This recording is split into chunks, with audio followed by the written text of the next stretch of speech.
తాండూరులో జరిగే రైతు వారోత్సవాల ప్రారంభానికి విచ్చేస్తున్న మంత్రులను అడ్డుకుంటామని కౌన్సిలర్లు జావీద్ 2 రోజుల ముందు ప్రకటించారు. ఈ నేపథ్యంలో యాలల పోలీసులు ఉదయం కౌన్సిలర్ జావీద్ ను రాజీవ్ కాలనీ వద్ద అదుపులోకి తీసుకునేందుకు ప్రయత్నించారు. యాలల ఎస్ఐ విఠల్ రెడ్డి పోలీసులు సిబ్బంది జావీద్ నివాసానికి చేరుకుని అదుపులోకి తీసుకున్నారు. ఈ క్రమంలో కాలనీ మహిళలు జావీద్ ను అదుపులోకి తీసుకోకుండా పోలీసులను అడ్డుకునే ప్రయత్నం చేశారు. దీంతో పరిస్థితి ఉధృతంగా మారింది. చివరకు పోలీసులు జావీద్ ను అదుపులోకి తీసుకుని పెద్దమూల్ పోలీస్ స్టేషన్ కు తరలించారు.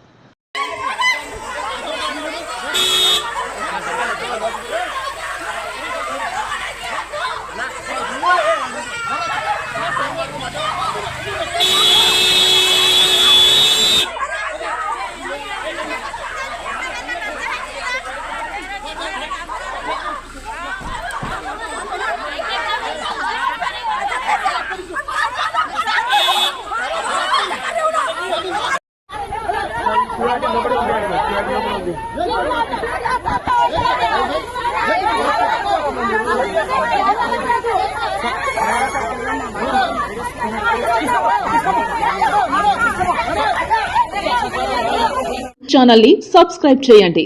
అలాగే ఇక్కడ ఉండే ఈ గంట సింబల్ ని క్లిక్ చేయండి.